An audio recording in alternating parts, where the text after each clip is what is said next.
সূরা আল মুমিনুন। রহমান রহিম আল্লাহ তাআলার নামে।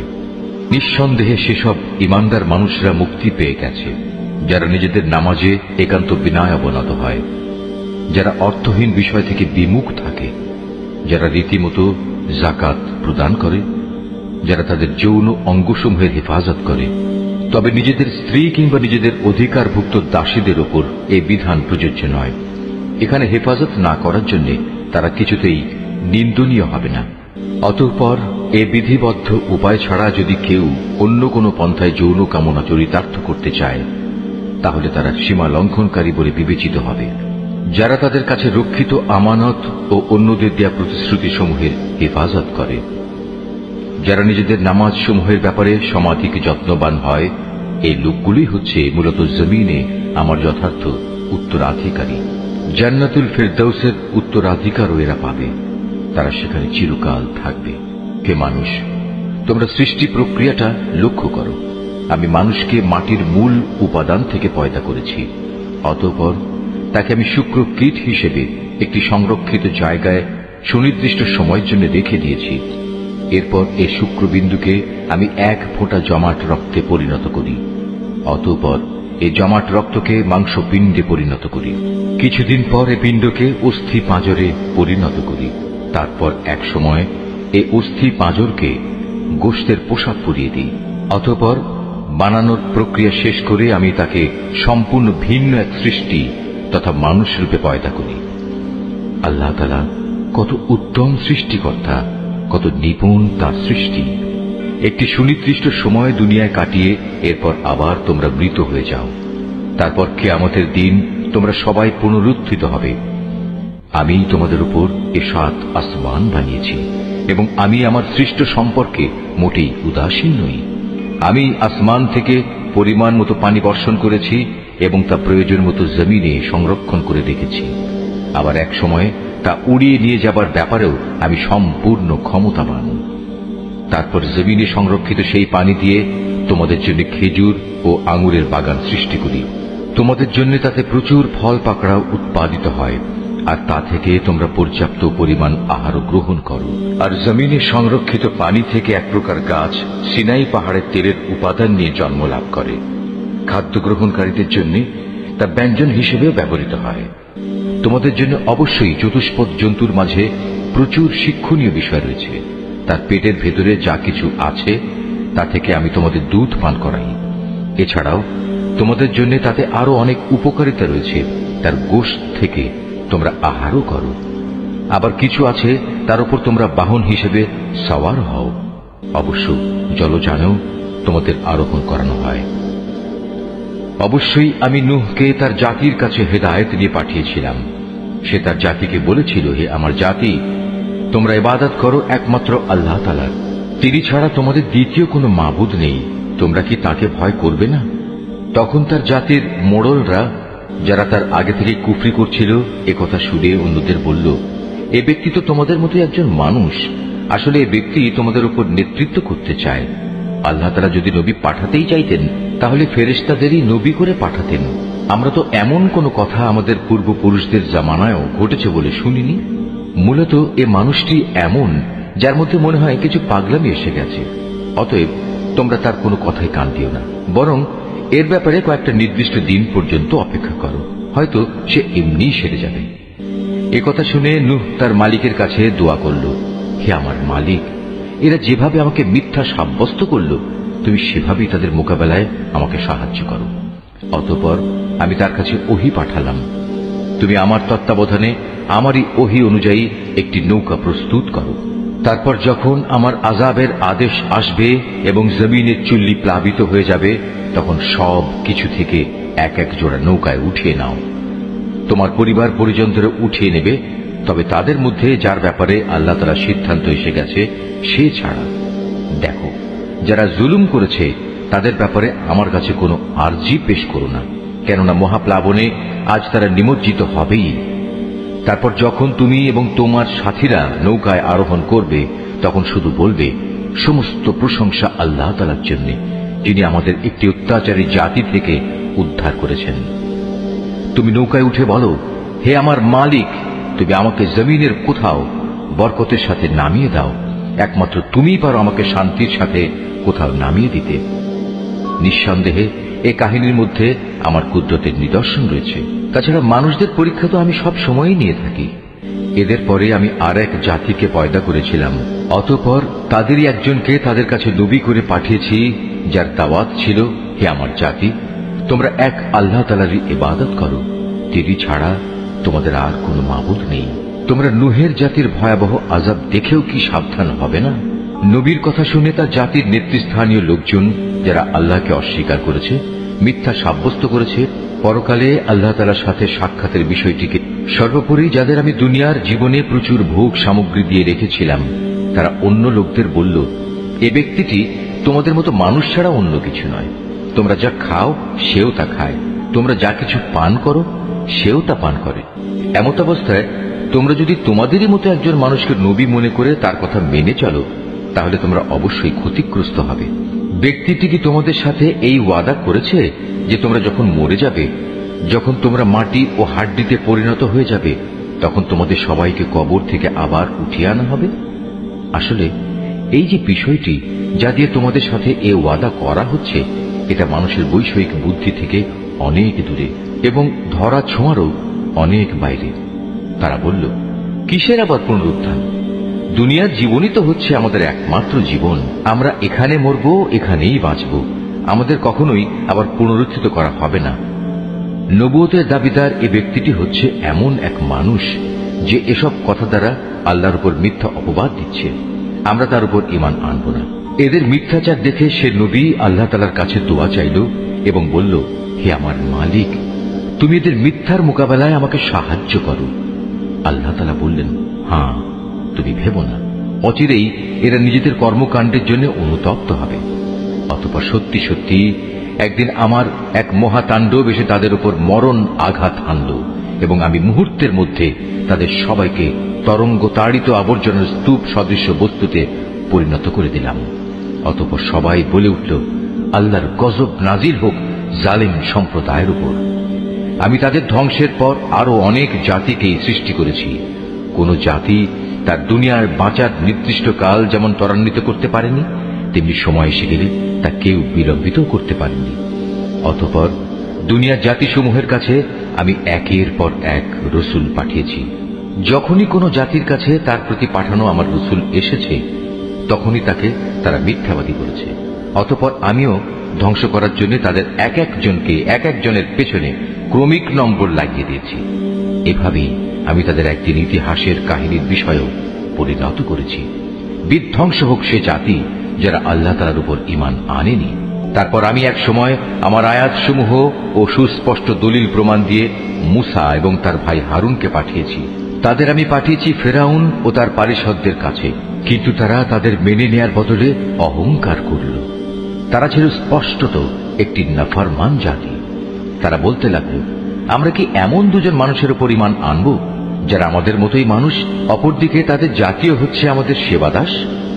তারা তাদের উভয়কে মিথ্যাবাদী বলল। ফল এই দাঁড়ালো, তারা ধ্বংসপ্রাপ্ত মানুষদের দলভুক্ত হয়ে গেল। আমি মূসাকে আমার কিতাব দান করেছি যেন লোকেরা তা থেকে হেদায়েত লাভ করতে পারে। এভাবেই আমি মারিয়াম পুত্র ঈসা ও তার মাকে আমার কুদরতের নিদর্শন বানিয়েছি এবং তাদের এক নিরাপদ ও প্রশ্রবণ বিশিষ্ট উচ্চ ভূমিতে আমি আশ্রয় দিয়েছি। হে আমার রাসূলরা, তোমরা পাক পবিত্র জিনিসসমূহ খাও, হামেশা নেক আমল করো, কেননা তোমরা যা কিছু করো সে সম্পর্কে আমি সবিশেষ অবহিত আছি। এই যে তোমাদের জাতি, তা কিন্তু দিনের বন্ধনে একই জাতি, আর আমি হচ্ছি তোমাদের একমাত্র মালিক। অতএব তোমরা আমাকেই ভয় করো। কিন্তু লোকেরা নিজেদের মাঝে এ মৌলিক বিষয়টাকে বহুধা বিভক্ত করে দিয়েছে, আর প্রত্যেক দলের কাছে যা কিছু আছে তা নিয়েই তারা পরিতুষ্ট। অতএব হে নবী, তুমি তাদের একটা সুনির্দিষ্ট সময়ের জন্য নিজ নিজ বিভ্রান্তিতে পড়ে থাকার জন্য ছেড়ে দাও। তারা কি এটা ধরে নিয়েছে আমি তাদের যে ধন সম্পদ ও সন্তান সন্ততি দিয়ে সাহায্য করছি এবং তার অর্থ এই যে আমি সব সময় তাদের জন্য সকল প্রকার কল্যাণ ত্বরান্বিত করে যাব? না, আসলে তা নয়। কিন্তু এরা তো সে সম্পর্কে কিছুই বোঝে না। যারা নিজেদের মালিকের ভয়ে সদা ভীত সন্ত্রস্ত থাকে, যারা তাদের মালিকের নাজিল করা আয়াতসমূহের উপর ঈমান আনে, যারা তাদের মালিকের মালিকানার সাথে অন্য কাউকে শরীক করে না, যারা তার পথে যা কিছু দিতে পারে মুক্ত হস্তে দান করে, তারপরেও তাদের মন ভীত কম্পিত থাকে, তাদের একদিন তাদের মালিকের কাছে ফিরে যেতে হবে। সত্যিকার অর্থে এরাই হচ্ছে সেসব মানুষ যারা নেকির কাজে সদা তৎপর, উপরন্তু তারা সবার চাইতে অগ্রগামীও। আমি কারো উপরই তার সাধ্যাত্মিক বোঝা চাপাই না। প্রত্যেক মানুষের আমল সংক্রান্ত একটি গ্রন্থ আমার কাছে সংরক্ষিত আছে, যা তাদের অবস্থা ঠিক ঠিক বলে দেবে। আর এই ব্যবস্থাপনায় তাদের উপর কোনো জুলুম করা হবে না, বরং তাদের অন্তর এ বিষয়ে আঁধারে আচ্ছন্ন হয়ে আছে। এছাড়াও তাদের জীবনে আরো বহুতর খারাপ কাজ আছে যা তারা সব সময় করে থাকে। এরা এসব কাজ থেকে কখনো ফিরে আসে না যতক্ষণ না আমি তাদের ঐশ্বর্যশীল লোকদের শাস্তি দ্বারা আঘাত করি। তখন তারা সাথে সাথেই আর্তনাদ করে ওঠে। তখন বলা হবে, আজ আর আর্তনাদ করো না, তোমাদের আমার পক্ষ থেকে কোনো সাহায্য করা হবে না। যখন আমার আয়াতসমূহ তোমাদের সামনে পড়ে পড়ে শোনানো হতো, তখন তোমরা আমার নবীদের আওয়াজ শোনা মাত্রই উল্টো দিকে সরে পড়তে নেহায়েত দম্ভ করে, পরে নিজেদের মজলিসে গিয়ে অর্থহীন গল্পগুজব জুড়ে দিতে। এরা এই কালাম কোরআনের উপর কি চিন্তা ভাবনা করে না? কিংবা তাদের কাছে নতুন কিছু একটা এসেছে যা তাদের বাপ দাদাদের কাছে আসেনি? অথবা তারা কি তাদের রসুলকে চিনতে পারেনি যে জন্যে তারা তাকে অস্বীকার করছে? কিংবা তারা কি একথা বলে তার সাথে কোন রকম পাগলামি রয়েছে? বরং আসল কথা হচ্ছে, রসুল তাদের কাছে সত্য নিয়ে হাজির হয়েছে এবং তাদের অধিকাংশ লোকই এ সত্যকে অপছন্দ করে। যদি এমন হতো সত্য তাদের ইচ্ছা আকাঙ্ক্ষার অনুগামী হয়ে যেত, তাহলে আসমান সমূহ ও জমিন এবং আরো যা কিছু এই উভয়ের মাঝে আছে তার গোটা ব্যবস্থাপনা কবেই ভেঙে বিশৃঙ্খল হয়ে পড়ত। পক্ষান্তরে আমি তাদের কাছে তাদের নিজেদের কাহিনী নিয়ে এসেছি, কিন্তু আশ্চর্য, তারা এখন তাদের নিজেদের কথাবার্তা থেকেই মুখ ফিরিয়ে নিচ্ছে। হে নবী, তবে কি এরা মনে করে তুমি এদের কাছে দিন পৌঁছানোর জন্য কোন রকম পারিশ্রমিক দাবি করছো? অথচ তোমার মালিকের দেয়া পারিশ্রমিক এদের পার্থিব পারিশ্রমিকের তুলনায় অনেক উৎকৃষ্ট, আর তিনি তো হচ্ছেন সর্বোত্তম রিজিক দাতা। তুমি তো তাদের সঠিক পথের দিকেই আহ্বান করছো। অবশ্য যারা আখিরাতের উপর ঈমান আনে না, তারাই কেবল হেদায়েতের সঠিক পথ থেকে বিচ্যুত হয়ে যাচ্ছে। আজ যদি আমি এদের উপর দয়া করি এবং যে বিপদ মুসিবত তাদের উপর আপতিত হয়েছে তা যদি দূর করে দিই, তাহলেও এরা নিজেদের নাফরমানিতে শক্তভাবে বিভ্রান্ত হয়ে পড়বে। আমি এদের কঠোর আযাব দ্বারা পাকড়াও করলাম, তারপরও এরা নিজেদের মালিকের প্রতি নত হল না এবং কখনো এরা কাতর প্রার্থনাটুকু পর্যন্ত আমার কাছে পেশ করল না। অতঃপর যখন সত্যি আমি এদের উপর কঠোর আযাবের দুয়ার খুলে দেব, তখন তুমি দেখবে এরা হতাশ হয়ে পড়ছে। হে মানুষ, তিনি আল্লাহ তাআলা, যিনি তোমাদের শোনার জন্য কান, দেখার জন্য চোখ ও চিন্তা গবেষণা করার জন্য একটি মন দিয়েছেন। কিন্তু তারা এসব দানের শুকর খুব অল্পই আদায় করে। তিনি তোমাদের সৃষ্টি করে জমিনে তোমাদের বংশ বিস্তার করে চারিদিকে ছড়িয়ে রেখেছেন। একদিন তোমাদের সবাইকে আবার তার কাছেই একত্রিত করা হবে। তিনি তোমাদের জীবন দান করেন, তিনি তোমাদের মৃত্যু ঘটান। রাত দিনের আবর্তনও তাঁর ইচ্ছায় সংঘটিত হয়। এত সব কিছু দেখেও তোমরা কি সত্য অনুধাবন করবে না? নবীদের সামনে এরাও কিন্তু সে ধরনের অর্থহীন কথাই বলে, যেমনি করে তাদের আগের লোকেরা বলেছে। তারা বলেছিল, আমরা যখন মরে যাব, আমরা যখন মাটি ও হাড্ডিতে পরিণত হয়ে যাব, তখনও কি আমরা পুনরুত্থিত হব? তারা বলে, আসলে এভাবেই আমাদের ও আমাদের পূর্ববর্তী লোকদের পুনরুত্থানের ওয়াদা দিয়ে আসা হচ্ছে, মৃত্যুর পর আবার জীবন লাভের। এ কথাগুলো অতীতের দিনের উপকথা ব্যতীত আর কিছুই নয়। হে নবী, এতে জিজ্ঞেস করো, যদি তোমরা জানো তাহলে বলো, এ জমিনে এবং এখানে যা কিছু সৃষ্টি আছে তা কার মালিকানাধীন? ওরা বলবে, হ্যাঁ, সবকিছুই আল্লাহর। তুমি বলো, এর পরেও তোমরা কি চিন্তা ভাবনা করবে না? তুমি এদের আরো জিজ্ঞেস করো, এ সাত আসমান ও মহান আরশের অধিপতি কে? ওরা জবাব দেবে, এ সবকিছুই আল্লাহর। তুমি বলো, তারপরও তোমরা কি আল্লাহকে ভয় করবে না? তুমি আবারও জিজ্ঞেস করো, যদি তোমরা সত্যি সত্যি জানো তাহলে বলো, কার হাতে রয়েছে আসমান জমিন সবকিছুর একক কর্তৃত্ব? হ্যাঁ, তিনি যাকে ইচ্ছা তাকেই পানা দেন। কিন্তু তার বিরুদ্ধে কেউ কাউকে পানা দিতে পারে না। ওরা আবারও সাথে সাথে বলবে, হ্যাঁ, মহান আল্লাহ তাআলার। তুমি বলো, এ সত্ত্বেও তোমরা কেমন করে বিভ্রান্ত হচ্ছ? আসলে আমি তো সত্য কথা এদের কাছে পৌঁছে দিয়েছিলাম, কিন্তু এরা সবাই মিথ্যাবাদী। আল্লাহ তাআলা কাউকেই সন্তান হিসেবে গ্রহণ করেননি, না তার সাথে অন্য কোনো মাবুদ রয়েছে। যদি তার সাথে অন্য কোনো মাবুদ থাকতো, তাহলে প্রত্যেক মাবুদ নিজ নিজ সৃষ্টি নিয়ে আলাদা হয়ে যেত, এবং এ মাবুদরা একে অন্যের উপর প্রাধান্য বিস্তার করতে চাইত। এরা যা কিছু আল্লাহ তাআলা সম্পর্কে বলে, তিনি তার থেকে অনেক পবিত্র ও মহান। উপস্থিত অনুপস্থিত সব কিছুর সম্মুখ ওয়াকিফাল তিনি। সুতরাং এরা আল্লাহ তাআলার সাথে অন্যদের যেভাবে শরীক করে, তিনি তার চাইতে অনেক পবিত্র। হে নবী, তুমি বলো, হে আমার মালিক, যে আযাবের ওয়াদা এ কাফেরদের সাথে করা হচ্ছে, তা যদি তুমি আমাকে দেখাতেই চাও, তাহলে হে আমার মালিক, তুমি আমাকে জালেম সম্প্রদায়ের মধ্যে শামিল করে এ আযাব প্রত্যক্ষ করায়ও না।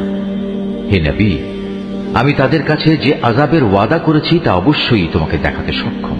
হে নবী, তারা তোমার সাথে কোনো খারাপ ব্যবহার করলে তুমি এমন পন্থায় তা দূর করার চেষ্টা করো যা হবে নিতান্ত উত্তম পন্থা। আমি তো ভালো করেই জানি ওরা তোমার ব্যাপারে কি বলে। সে ব্যাপারে উদ্বিগ্ন না হয়ে তুমি বরং বলো, হে আমার মালিক, শয়তানদের যাবতীয় ওয়াসওয়াসা থেকে আমি তোমার পানা চাই। আরো বলো, হে আমার মালিক, আমি এ থেকেও তোমার পানা চাই যে শয়তান আমার ধারে কাছেও ঘেঁষবে না। এমনকি এ অবস্থায় যখন এদের কারো মৃত্যু এসে হাজির হবে, তখন সে বলবে, হে আমার মালিক, তুমি আমাকে আরেকবার পৃথিবীতে ফেরত পাঠাও, যাতে করে সেখানে গিয়ে এমন কিছু নেক কাজ আমি করে আসতে পারি যা আমি আগে ছেড়ে এসেছি। তখন বলা হবে, না, তা কখনো হবার নয়। মূলত সেটা হচ্ছে এক অসম্ভব কথা, যা সে শুধু বলার জন্যই বলবে। এই মৃত ব্যক্তিদের সামনে একটি যবনিকা তাদের আড়াল করে রাখবে সেই দিন পর্যন্ত, যেদিন তারা কবর থেকে পুনরুত্থিত হবে।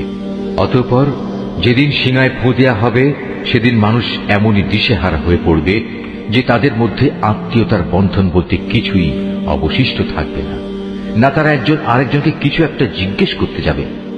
অতএব সেদিন যাদের নেকির পাল্লা ভারী হবে, তারাই হবে সেসব মানুষ যারা মুক্তিপ্রাপ্ত, আর যাদের নেকির পাল্লা হালকা হবে, তারা হবে সেসব ব্যর্থ মানুষ যারা নিজেদের জীবন মিথ্যার পিছনে বিনষ্ট করে দিয়েছে।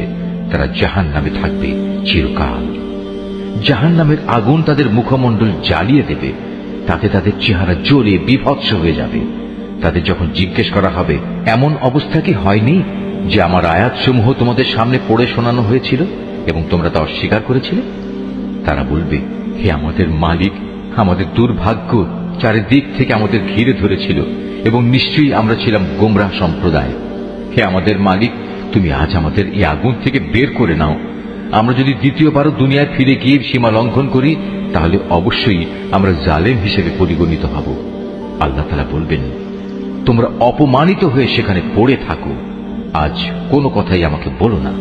অবশ্যই আমার বান্দাদের মধ্যে একদল এমনও আছে যারা বলতো, হে আমাদের মালিক, আমরা তোমার উপর ঈমান এনেছি, অতএব তুমি আমাদের দোষ ত্রুটি সমূহ মাফ করে দাও। তুমি আমাদের উপর দয়া করো, তুমি হচ্ছে দয়ালুদের মধ্যে সর্বোৎকৃষ্ট দয়ালু। অতঃপর তোমরা তাদের উপহাসের বস্তু বানিয়ে রেখেছিলে, এমনকি তা তোমাদের আমার স্মরণ পর্যন্ত ভুলিয়ে দিয়েছে, আর তোমরা তো তাদের নিয়ে হাসি তামাশাই করতে।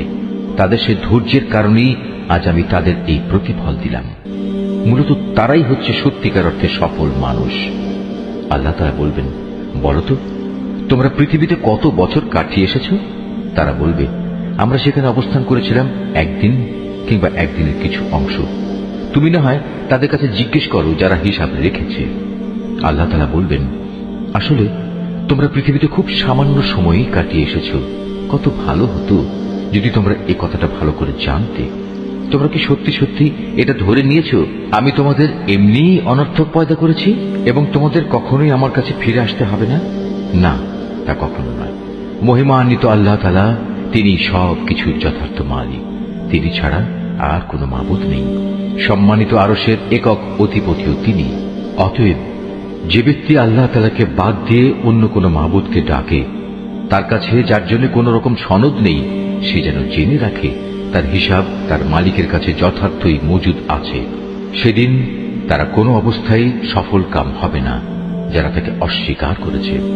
হে নবী, তুমি বলো, হে আমার মালিক, তুমি আমায় ক্ষমা করো, কেননা তুমি হচ্ছ দয়ালুদের মধ্যে সর্বোৎকৃষ্ট।